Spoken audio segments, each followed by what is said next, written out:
Porque eu não admito você falar isso do empresariado de São Paulo. Nós não somos desse jeito. Me desculpa falar isso, você só queria fazer uma pergunta, mas você foi injusto com a classe. Sem problemas. Agora você vai acompanhar um resumo dos melhores momentos da sabatina em que o Pablo Marçal participou da Isto É. Queria saber do senhor quais são seus planos para a sustentabilidade, visto que aqui no estado de São Paulo a gente está passando por várias queimadas e aqui na cidade de São Paulo nós estamos vendo essa poluição muito forte nesses últimos dias.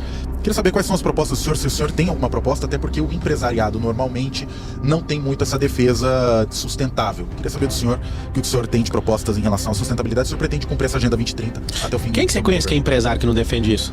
Quando você fala isso? Muitos. Fala um aí, pelo menos. Empresários. Fala um que não defende isso. Eu só tô fazendo a pergunta, candidato. Não, você fez a pergunta e foi discriminatório na sua pergunta. Você desculpa de falar isso. Você falou que os empresários não defendem isso. Quem é que defende isso? Alguns empresários. Não, fala um, pelo menos. É que eu só tô fazendo a pergunta. Não, você tá fazendo um ato discriminatório contra os empresários. E aqui a população tem que ouvir o seguinte: empresário é povo. Empresário é alguém que tem CPF e resolveu ter um CNPJ para gerar emprego e gerar renda. Isso é discriminatório com a classe empresarial do Brasil. Aqui na cidade de São Paulo tem 2 milhões e você não responde por eles. Você não é empreendedor. E se você tiver o nome de alguém, a gente trata o nome aqui específico. Eu não admito você falar isso do empresariado de São Paulo. Nós não somos desse jeito. Me desculpa falar isso. Você só queria fazer uma pergunta, mas você foi injusto com a classe. Sem problemas. Então vamos lá. Respondendo a pergunta. Já respondi a pergunta, isso não existe na classe empresarial, porque aí foi o maior ponto alto aí. A questão das queimadas, né? A gente precisa do governo do estado agindo, precisa do governo federal que tá mandando bombeiro lá pra Bolívia pra apagar fogo lá, e aqui tá numa situação destruidora. Então assim, a gente tá com um problema grave na cidade de São Paulo, que é o desleixo. Andando por essa cidade, ela tá 100% cheia de lixo na rua. E o que acontece? Esse lixo começa a ventar, cai no manancial. E vai juntando com o esgoto e com a falta de saneamento. Coisas básicas que a gente precisa fazer numa cidade tão poderosa. Candidato, o senhor tem, nas últimas pesquisas, o senhor tem liderado entre os eleitores homens, mas ficou em terceiro lugar em relação às mulheres. Isso aconteceu na pesquisa Atlas divulgada nessa semana. O senhor tem ali alguns percalços, inclusive em relação a Tabata Amaral, mas eu queria saber como que o senhor pretende conquistar o voto do público feminino, como o senhor pretende ganhar a confiança desse público, e o senhor acredita que algumas falas em relação à candidata poderiam ter atrapalhado, talvez, os votos desse público? Se for alguma fala em relação à candidata, é só pegar as falas que eu também elevei a Marina, que é uma grande mulher, uma guerreira. Ou seja, eu acho que não é isso, não. Eu tô liderando no voto cristão, nos evangélicos, eu tô liderando os mais jovens, eu tô liderando os homens. Você queria que eu liderasse tudo? Isso vai acontecer no dia 6, não dá para liderar todos os votos. Agora, eu peço encarecidamente para as mulheres olharem para os candidatos, a forma que os candidatos tratam suas mulheres. O prefeito Ricardo Nunes, por exemplo, tem um boletim de ocorrência de violência doméstica. E ele está liderando com as mulheres. Eu acho que está faltando dar publicidade para isso. Vocês da imprensa podiam ajudar para que todo mundo saiba que a própria mulher do Ricardo Nunes registrou um boletim de ocorrência de violência doméstica. Aí, olha como eu trato a minha esposa, olha como eu trato a minha mãe, olha como eu trato a minha irmã, minha sobrinha, olha como eu trato a minha filha. É a questão que vocês precisam de olhar. Agora, se for por proselitismo, continue do jeito que está. Agora, eu posso ser duro aqui nas palavras, mas eu sou alguém apaixonado por servir. E eu sei que o eleitorado feminino está comigo. Isso vai ficar provado a gente vencer nessa eleição. E você que é mulher, eu peço encarecidamente, biologicamente, a mulher é mais inteligente que o homem. Eu queria que você usasse essa inteligência para ver quem de verdade pode servir. E aí, você acha que as respostas do Pablo Marçal estão indo bem? Em uma sabatina, o senhor falou que as suas propostas são sonhos e disse que não vai cumprir elas em 4 anos. Queria saber se o senhor, ao fazer isso, está quebrando a confiança do seu eleitorado. O senhor pretende como manter essa confiança do seu eleitorado? A Prefeitura de São Paulo, ela é mais poderosa que o cargo hoje de presidente da República. Eu posso mudar a educação, eu posso mudar a sua realidade, eu posso fazer um programa habitacional sem ficar precisando da ajuda de ninguém, porque a gente vai ter um orçamento recorde no ano que vem de 120 bilhões de reais. Então tá aqui meu compromisso firmado de estar com vocês. Eu tenho paciência, nunca vou esconder que eu um dia serei presidente do Brasil. Eu não vou cometer o mesmo erro que Dória, vou ter paciência. Eu acredito que o Bolsonaro pode voltar a ser elegível. Eu acredito que o Luiz, ao contrário do Biden, não vai reconhecer a incapacidade e vai acabar competindo. E eu quero de verdade é que entrem mais políticos pra gente não ficar dependendo dessas promoções aí. Eu quero defender um futuro, pra gente não ter eleição todo ano par, muito chato. Eu defendo que a gente tenha o fim da reeleição no futuro, ou que a gente também tenha o fim de uso de dinheiro público no futuro. Eu quero de verdade que a política seja um lugar de filantropia, não de profissão nem de carreira. Você entendeu? Carreira, né? Carreira. Tem gente que tá caçando uma carreira. Sobre as promessas? Pra gente concluir? As promessas são sonhos porque a gente precisa de acordar no dia 6 de outubro e votar. São 10 projetos, são 10 planos de governo que são 10 sonhos. Então essas pessoas estão sonhando em meter a mão num dinheiro e meter um monte de companheiro. O meu sonho é de transformar a sua vida. Agora, se a gente não acordar, vai continuar um sonho. Eu tô te falando de coisas que são completamente tangibilizadas pra gente fazer. Agora, a grande verdade é que a maioria das pessoas não estão preparadas para um político que fala a verdade. Existem coisas que não se terminam em 4 anos, mas se começa, cria uma política institucional e não eleitoreira para que a gente possa continuar avançando e fazendo. Por exemplo, o atual prefeito prometeu 40 quilômetros de corredor, não conseguiu, fez só 4. E agora? Vamos condená-lo por causa disso? Candidato, o senhor agora há pouco citou o Guilherme Boulos, que é seu adversário. Quando o senhor acusou o Guilherme Boulos de ser usuário de cocaína, pouco depois o jornal Folha de São Paulo, revelou que o processo em que o senhor baseava essa afirmação era movido contra outro Guilherme Boulos, que é candidato a vereador na cidade. Eu nunca usei esse processo, nunca falei dele. Então, aí depois que isso aconteceu, o senhor afirmou que teria provas de fato. E tem, vou mostrar no outro debate. Por que o senhor ainda não revelou essas provas? Porque senão vocês vão esquecer e vai ficar abafado. Eu quero ele com orifício rugoso lombar na mão, esperando um grande dia. A cidade não vai virar um pó. Pode ficar tranquilo, deixa comigo. Candidato, o senhor já criticou muito os seus adversários, chamando-os de comunista, até mesmo... Eles têm orgulho de ser chamado de comunista, isso não é crítica pra eles, não. O senhor chamou outras pessoas de comunista. Eles têm prazer, eu te falei. Se eleito, o senhor vai ter que dialogar, tanto com partidos de direita, como partidos de esquerda e principalmente os de centro, com a Câmara dos Vereadores. Paralelo a isso, o senhor também vai ter que dialogar com o Tarcísio de Freitas, governador de São Paulo, e também com o presidente Luiz Inácio Lula da Silva. Começando pela Câmara dos Vereadores, que tem um forte poder sobre a prefeitura. Queria saber do senhor o seguinte: como vai ser esse diálogo, inclusive com os vereadores de esquerda, e como que o senhor pretende barrar esta influência que hoje a Câmara tem sobre a prefeitura?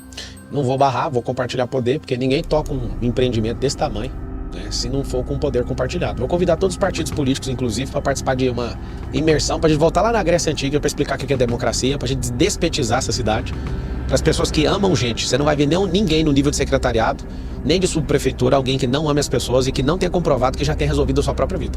Não vou colocar companheirada, isso não vai existir. Vou abrir o convite para todos, inclusive. Já é uma promessa pública.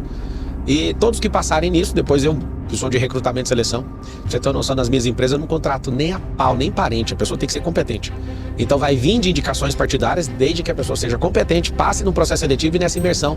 E eu tenho que checar olho no olho e bater o cheiro do coração da pessoa para saber se ela gosta de gente mesmo. Se aguenta o tranco, se essa pessoa ela realmente quer fazer a diferença pelas pessoas. E na gestão, para vocês que já quiserem imaginar o futuro, semanalmente a gente vai ter apresentações de resultado para vocês e todo o número de avanço é sobre atender gente. Fez quantos exames?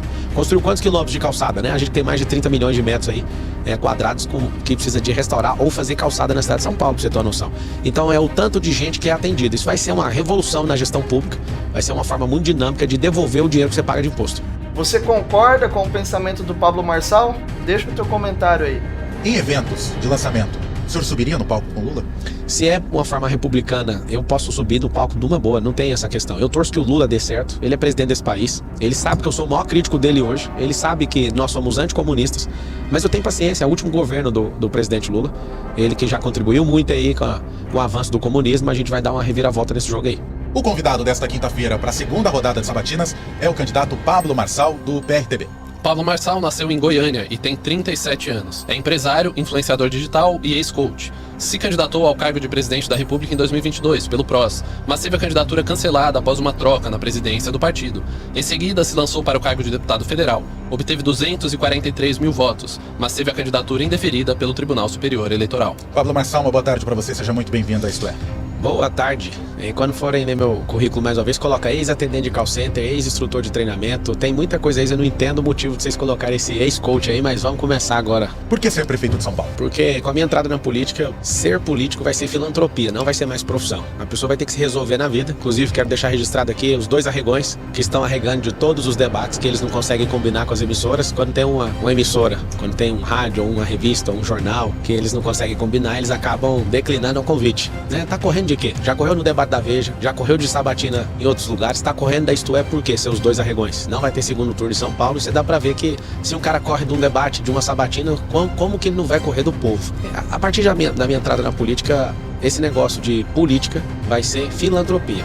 A pessoa tem que se resolver para entrar na política. E não é eu que acordei com essa vontade de arrumar um problema gigantesco. É porque não dá pro consórcio comunista do Brasil, desses 4 partidos políticos aí, que é tudo de esquerda, que é tudo manipulatório com o povo, que é gente inútil para cuidar de dinheiro público, tá disputando essa eleição. O sonho do Boulos era disputar com o Bananinha disputar com o Boulos. Eu entrei e acabei com o jogo do comunismo brasileiro. Candidato, ainda dentro da sua programação de governo, o senhor defende a criação da matéria de ética e moral nas escolas municipais, inclusão na grade curricular. Queria saber do senhor, para o senhor, o que é ética e moral e como seria ensinado isso? E também, se o senhor acredita que a inclusão dessa atividade é de sua competência como prefeito? Foi de quem a competência em colocar ideologia de gênero dentro da escola, linguagem neutra? Onde que esse povo se perdeu? Você imagina, ninguém aqui quer inventar a roda, só quer manter a nossa tradição. Você pode falar o que você quiser, mas a escola pública é um lugar para as pessoas aprenderem o patriotismo, para as pessoas aprenderem a produtividade, o desfrute, para aprender a gerar emprego ou para trabalhar. Lá não é lugar de palhaçada, lá não é lugar de ficar discutindo pornografia, erotização infantil. Nós temos que defender com segurança. A segurança sexual das nossas crianças, não erotização. A gente tem que ensinar política na escola e não partidarismo. Tá tudo errado dentro da escola pública. Mas, professor, o que é ética e moral? Simples, nossa tradição. O comunismo não nos define, o que nos define é o trabalho. O que nos define é o agro, o que nos define é a maioria desse país que é cristão. Seja de qual religião, não sei qual é a sua religião, isso não muda em nada. Nós somos um país de maioria cristã, um dos maiores países do mundo em quantidade de cristãos. Ou seja, não precisa de ensinar a Bíblia, mas o nosso valor ético é o trabalho. A política tem que ser um lugar onde a gente gera oportunidade de volta para as pessoas. Tá tudo errado. As pessoas usam da máquina pública para bancar suas militâncias, para destruir as famílias. Nós somos um povo que defende família, nós somos um povo de raiz católica, inclusive. Então não faz sentido a gente baixar a guarda para esse bando de comunista aqui, não. A ética é fazer com que o nosso povo, a nossa cultura seja forte.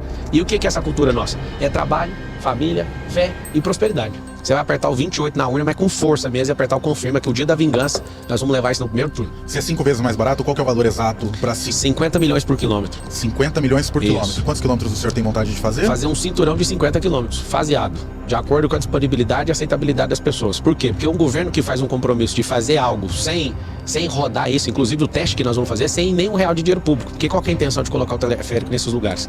Para você que mora nesses lugares, não pagar o transporte. E aí eu quero criar o quê nessas comunidades para a gente fazer esse redesign aí das comunidades? Criar polos gastronômicos, hoteleiros, de empreendedorismo, centros olímpicos. Você imagina a favela, como diz o MC Marx.